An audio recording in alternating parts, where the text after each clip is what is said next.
7 demons walked into a girl's body, and nobody noticed until it was too late. But this isn't a story about a simple haunting. This is about a hierarchy of hell. When Kayla opened the door in that graveyard, she wasn't looking for terror. She was looking for her father. But what climbed inside wasn't a loving memory. It was a passenger, and it was hiding 6 others behind its back. To understand the nightmare, we have to go back to the beginning, back to a broken priest, a desperate daughter, and a ritual that went terribly, horrifically wrong. The night air in the cemetery was thick, suffocating. Kayla stood over her father's grave, her heart hammering against her ribs. Beside her, her best friend Ria held a strange, doll-like puppet Jalankung. It was a vessel, a bridge to the dead. Kayla didn't want to be here, but the situation at home had become unbearable. Her mother, Maya, was blindly in love with a man named Daniel. Daniel was a cheat, a liar, and Kayla knew it. She had seen the messages on his phone, the affection sent to other women while her mother smiled, oblivious. Maya was planning to marry him. Kayla had tried to warn her, but her mother wouldn't listen. Desperate times called for desperate measures. Ria had suggested a ritual. "Call your father's spirit," she had said. "He could control your mother when he was alive. Maybe he can stop her now." So, they stood in the dark, chanting. They buried the puppet in the fresh earth, calling out to the spirit of Kayla's father. "Come to us. We need your help." Suddenly, the puppet's head snapped to the side.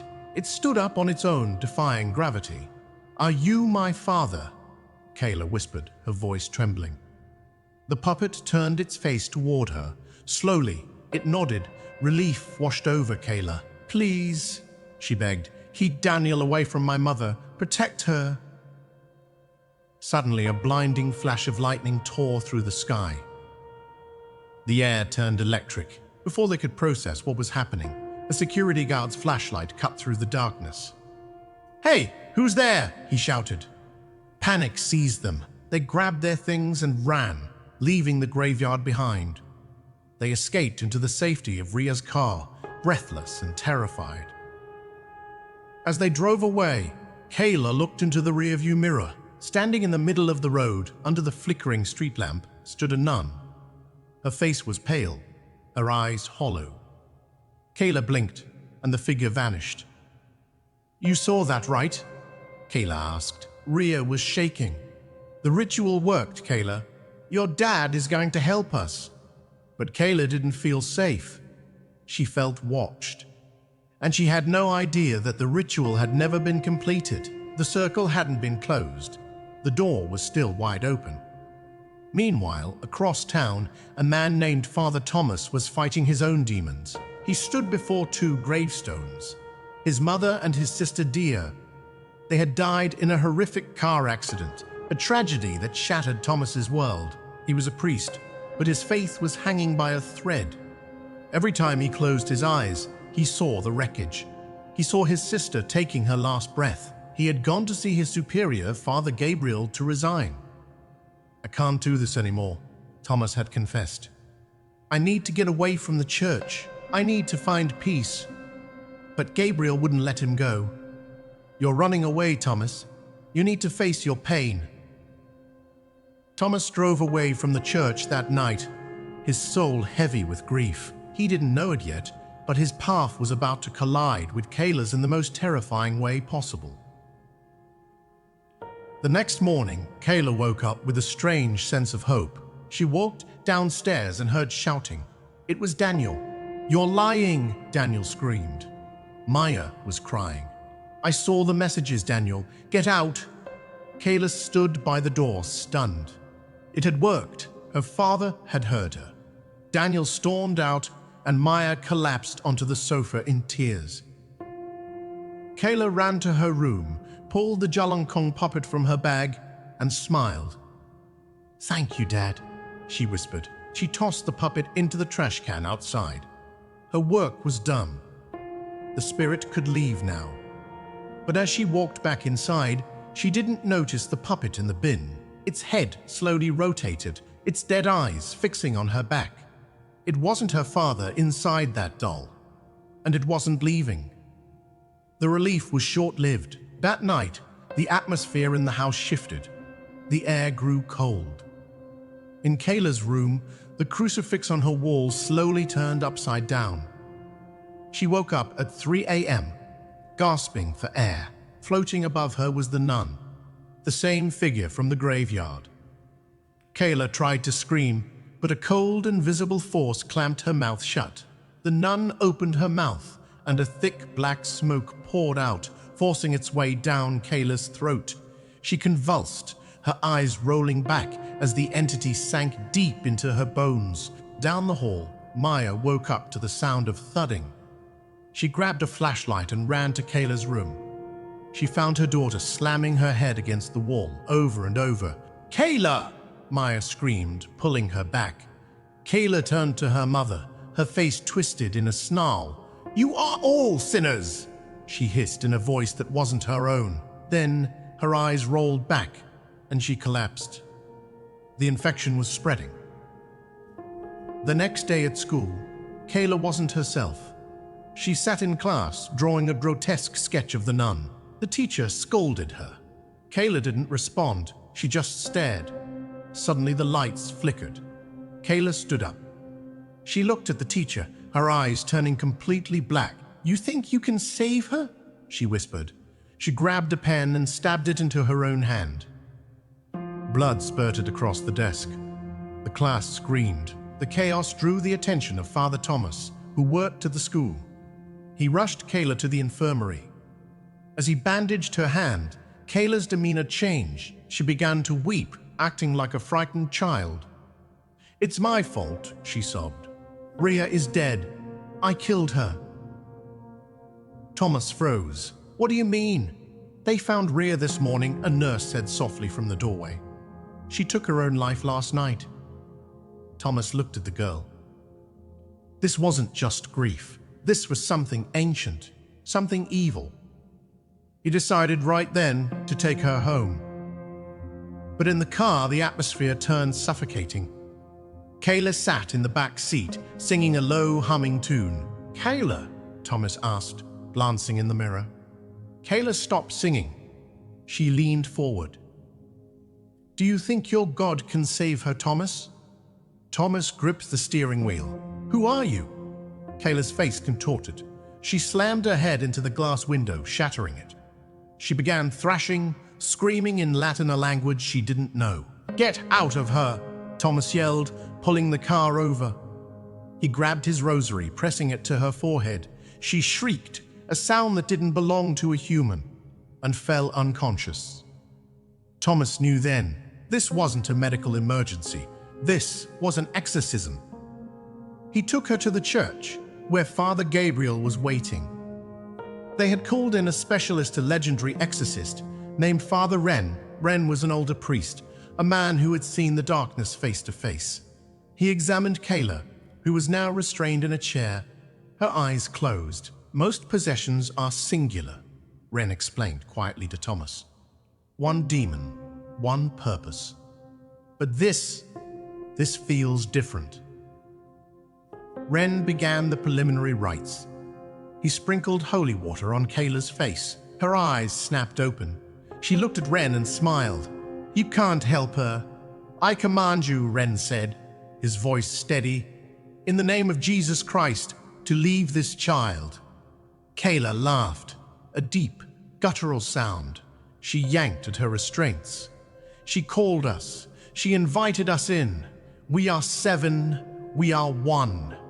7. The word hung heavy in the air. Thomas felt a chill run down his spine. A legion of demons inside one small girl. Kayla's head began to spin.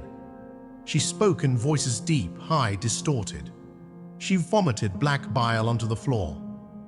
"She is stronger than I thought," Wren muttered. He turned to Thomas. "I need an assistant. Your faith is shaken, Thomas, but you are here. Will you stand with me?" Thomas looked at the girl, thrashing against the ropes. He saw his sister's face in his mind. He had failed to save Dear. He wouldn't fail this time. I will, Thomas said. The battle for Kayla's soul began that night. But the demon was clever. It knew their weaknesses. As the priests prayed, the room grew freezing. The candles flickered and died. In the darkness, the demon spoke. Thomas, it cooed, using Kayla's voice but mimicking the tone of his dead sister. Why didn't you save me? I was in pain. Thomas flinched. It's a lie, he whispered to himself. It's a lie. You let me die. The voice wept. Come with me, brother. Thomas squeezed his eyes shut, fighting the tears. The demon was using his guilt as a weapon. Ren shouted the prayers louder, trying to break the demon's concentration. I adjure you, reveal your name. Kayla's body arched off the chair. Her skin turned grey.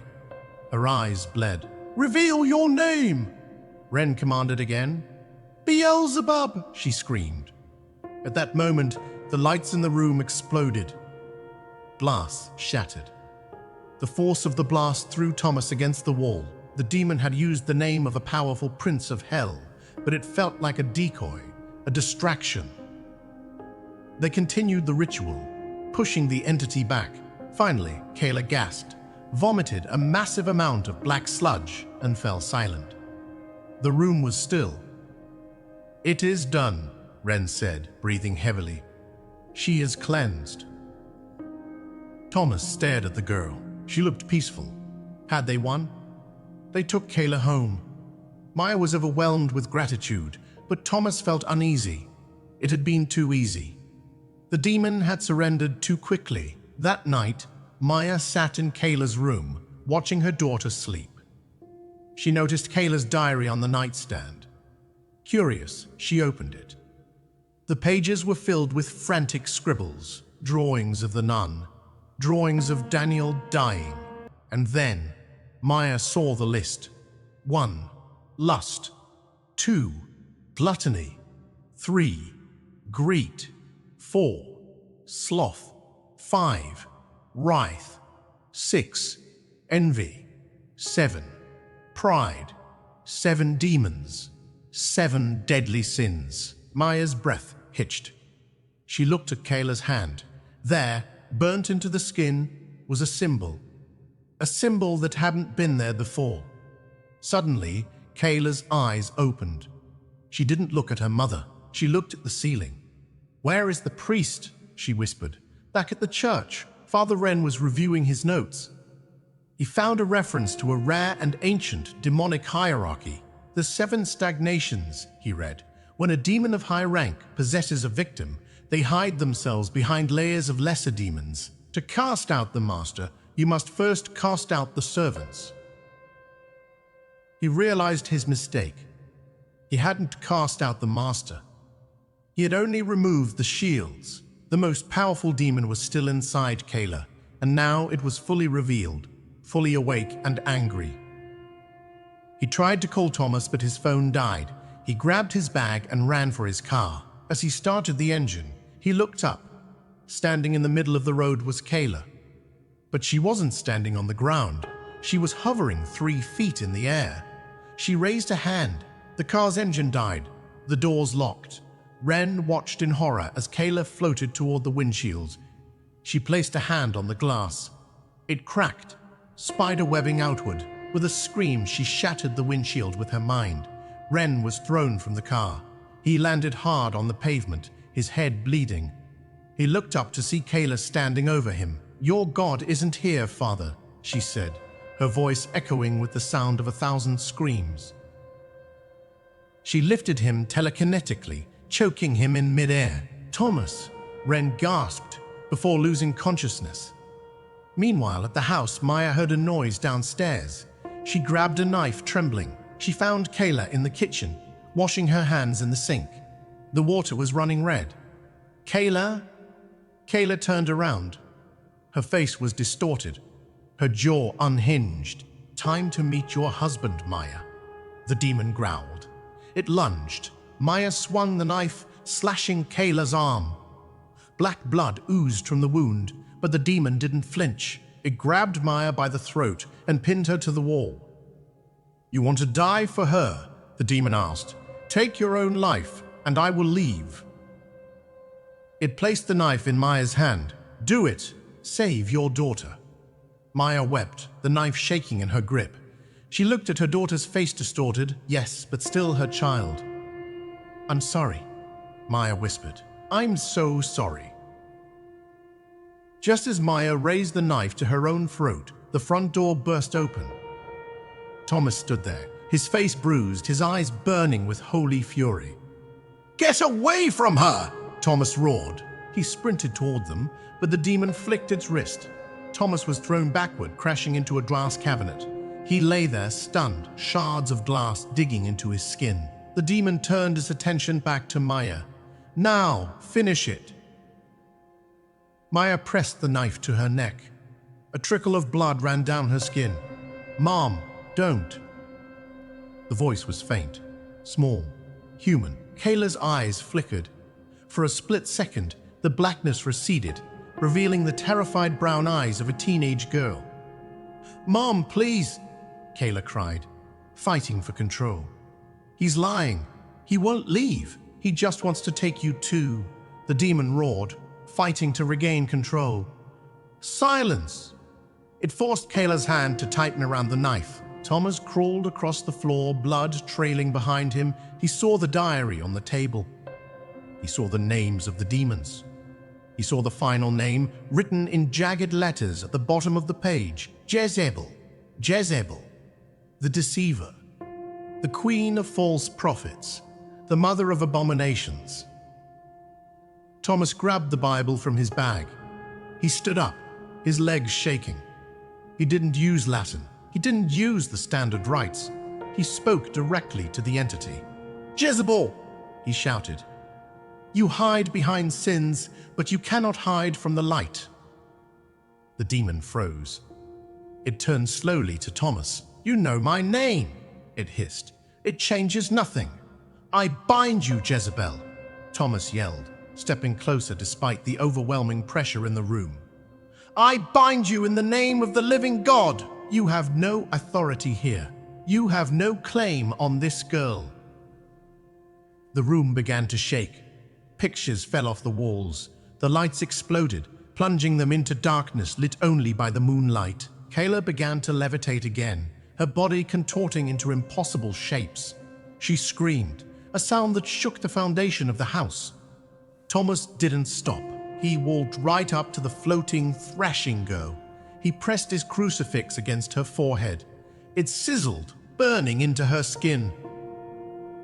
Get out! Thomas screamed, tears streaming down his face. I cast you out! Go back to the pit! The demon shrieked. It knew it was beaten. I command you! Leave! Kayla's mouth opened wider than humanly possible. A torrent of black smoke, thick and oily, erupted from her throat. It swirled around the room like a tornado, screaming in rage, before blasting through the window and vanishing into the night. Kayla dropped to the floor. She lay still. Silence returned to the house. Maya rushed to her daughter, pulling her into her arms. Kayla coughed, her eyes fluttering open. They were clear. Brown. Human? Mom? She whispered. Thomas slumped against the wall, exhausted. It was over. A few days later, the healing began. Maya had ended things with Daniel for good. She had seen the evil that existed in the shadows, and she wasn't going to ignore the light anymore. She and Kayla had a long road of recovery ahead, but for the first time in years, they were truly a team. Father Wren recovered from his injuries. He met Thomas at the church. You did well, Wren told him. You found your faith in the fire. Thomas looked at the crucifix in his hand. He had come to the church wanting to quit. He had wanted to run away from his pain, but now he understood. His pain wasn't a weakness. It was the very thing that allowed him to empathize with the suffering of others. I'm staying, Thomas said. I want to help. I want to fight. Wren smiled. Then welcome to the war. That night, Thomas's phone rang. It was 3 a.m. He didn't hesitate. He grabbed his bag, kissed his rosary, and walked out into the dark. The battle was far from over. There were always more doors opening, more shadows creeping. But now, there was someone standing in the gap, someone who wasn't afraid to look the darkness in the eye and tell it to leave. Thomas was ready. But let's go back to that graveyard for a second. Kayla and Ria had left that night, terrified, with the puppet, the Jalankung. They never found it.